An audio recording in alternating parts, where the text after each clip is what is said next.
Woo! Alright, what is up, guys? So today we're out on the XT225. I've got two tag-alongs with me from our North Alabama Dualsport group. We were supposed to have a few more, but some people had to bail out. So we've got Kevin. He is on a TW200, and then I can't think of the other guy's name. He is on a CRF 250L rally, or it might be the 300 rally, one of the two. But either way, we've already done about 15 or 20 miles. We've done more than that, probably closer to 25, 30, before I even started filming some of that dirt roads. And we're getting off into some of the better dirt roads here. So we're having a little small bore Dualsport adventure today, and it's probably going to be kind of relaxed pace. Should still be a lot of fun.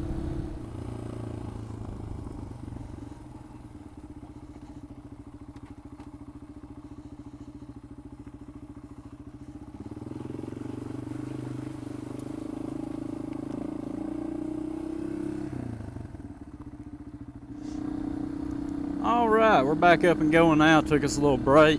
Like I said, we had done 30 or so miles prior to me even turning the camera on, and getting to more of the fun section of the dirt road, which we just taking it easy today, not doing anything crazy.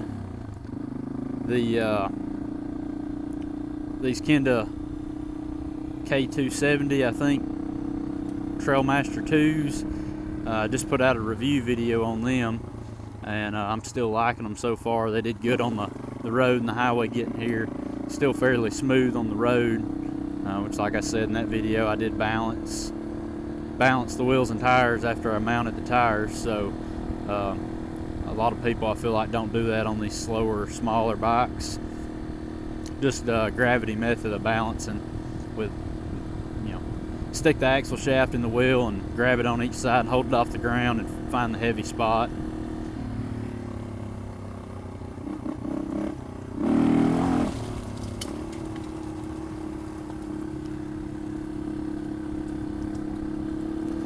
So anyway, they're still doing good, doing great off-road. Like I said, it's like a 90-10 off-road, on-road bias tire, so you expect it to do great off-road, and it's cheap for a inexpensive bike. So liking my tire choice there. Probably a little more than Shinko 244. That would probably be my less aggressive tire choice for this bike if I was going to be doing more highway miles or something. I think the feller on the TW is running a Shinko 244 on the front, which I know is a common thing to do on those. I've never owned a TW, but I do know that that's a common front tire swap to make, is to run a rear Shinko 244 on the front. That bike's got the fat tires. If you're not familiar, I feel like anybody watching this video is probably going to know enough to know that a TW200 is the fat tire Yamaha Dualsport bike. But very limited tire choices, but it seems like a pretty common choice to put that 244 on the front. Looks good too, in my opinion.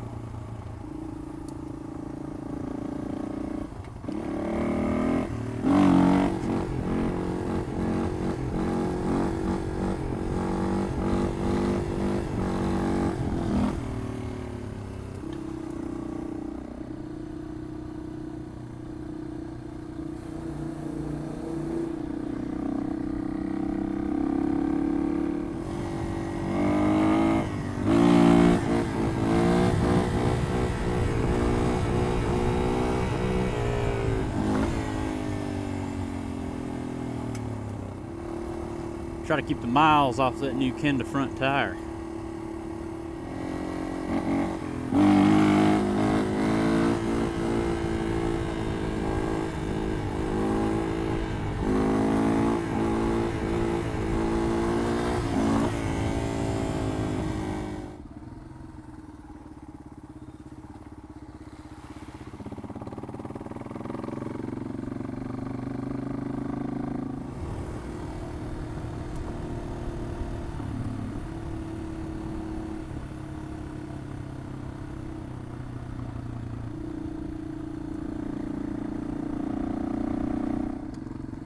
back under the trace.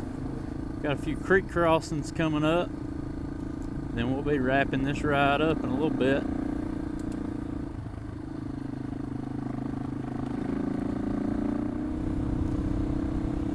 It's fun coming out here on these dirt road rides on the T7 and really being able to like rip along pretty fast and stuff, but I'll be honest with you, I don't know if I enjoy it more than having a small Dualsport in the garage to do it on as well.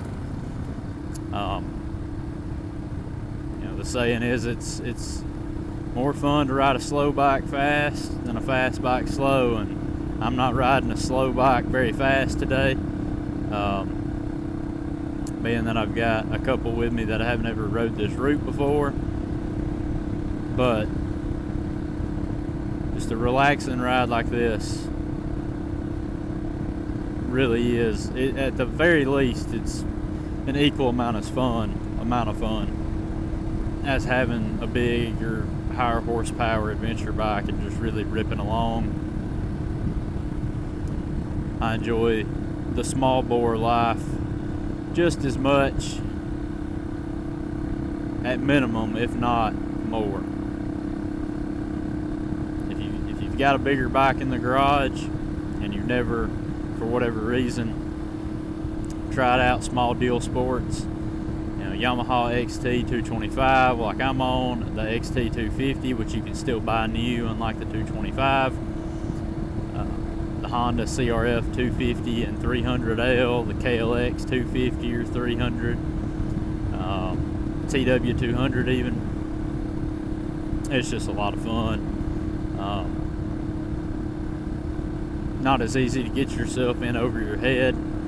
A couple times I almost overcooked a couple of these corners on the T7 last time I was out, and just being at a more relaxed pace allows you to look around, enjoy the scenery a little bit more, and just ride in general with a little more confidence, knowing you're not going to potentially get yourself in over your head, or at least not, they ain't going to sneak up on you as quickly. So take that for what it's worth. A little preaching from a dirt rider here, but if you haven't ever entertained small bore Dualsports, it's definitely worth it, and easy on the pocketbook as well. If you've already got a bigger bike, they're cheap. I'm in this bike like $1,800, and you know, or if you're looking to get into off-road riding, I mean, it's easy to watch the guys on the T7s and the Africa Twins and the KTMs, BMWs out there having these giant adventures, really sending it. That looks like a lot of fun, but you can have just as much fun without it, and it's a lot cheaper on the pocketbook till you figure out for sure if it's the type of riding for you.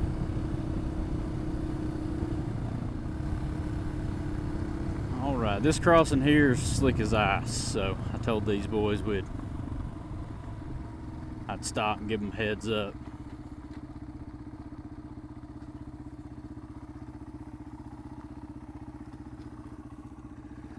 This is the slick one. This is slick? Slick, yep. This is the slick one, so. Okay.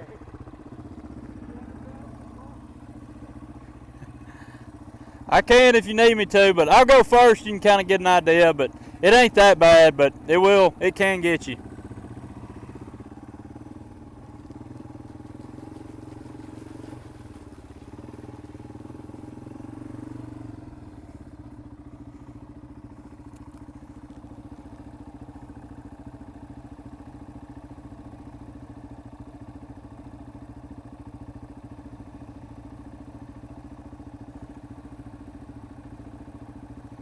Oh yeah, he's got it.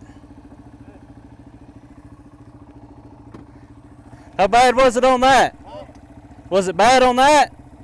I didn't figure it would be. My front tire did just a little bit, the back tire never. Y'all, you good? Yeah. You got it. I knew you could get it. I thought I lost it there. Yeah, like I said, it'll sneak up on you real easy. But that'll be the last one of them.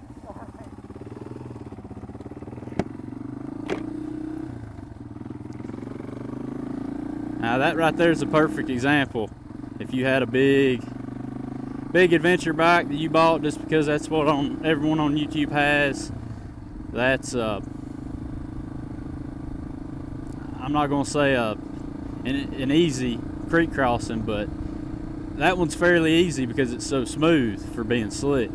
And you know, if you've got a big heavy bike that you can barely tiptoe, that's the little stuff that'll just sneak up on you. If you're not a practiced rider and don't have a ton of experience, it'll just sneak up on you. And especially if you had any kind of speed when you hit it, and because you know there's a slight bend in the road when you get to it. So if you was coming along there cooking 30 or 40 on a big bike and just thought it was going to be like all the other crossings we've done today, and you was going to lean over just a little bit in the middle of it to make the turn, you'd be in for a world of hurt. And this road here used to actually be part of the TAT, the Trans-American Trail, coming through the corner of, well, not really through the corner of Tennessee, but you're going right through the middle of Tennessee. But it would catch the northwest corner of Alabama, and then as you get up on into Tennessee, you'd find yourself on this road. And the guy that lives in the house there, somebody on the Dualsport page I'm in had mentioned how they ran into him one time just sitting out there in a lawn chair back when this was part of the TAT, and it was on a nice Saturday like this, and he was just sitting out there in a lawn chair drinking beer, watching people wreck their bikes. He said there'd be a handful of groups come through on nice Saturdays. He said if you was ever outside, there was always one person go down. So again, just goes to show, if you're getting into riding for the first time, or if maybe you've got street bike or road bike experience and you want to give off-roading a try or dual sporting a try, don't be suckered in by the fancy bells and whistles and shiny bits of the big expensive adventure bikes. They have their place. I own a T7, so I'm not saying they're not good bikes or you shouldn't get one, but you should just be aware things like that become a little more nerve-wracking, and on bikes like these, it's really a lot easier to mentally cope with finding yourself in one of those situations. So anyway, I think I'm gonna wrap it up right here. I hope you enjoyed the ride. It was nothing special, nothing crazy or too exciting, just a good Saturday, overcast, like 80 degrees, just a perfect southern day. Humidity's not crazy.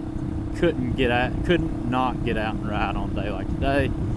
And having some company with you, that always makes things more enjoyable. So I appreciate these guys coming out and riding with me, and hope to catch y'all on the next one.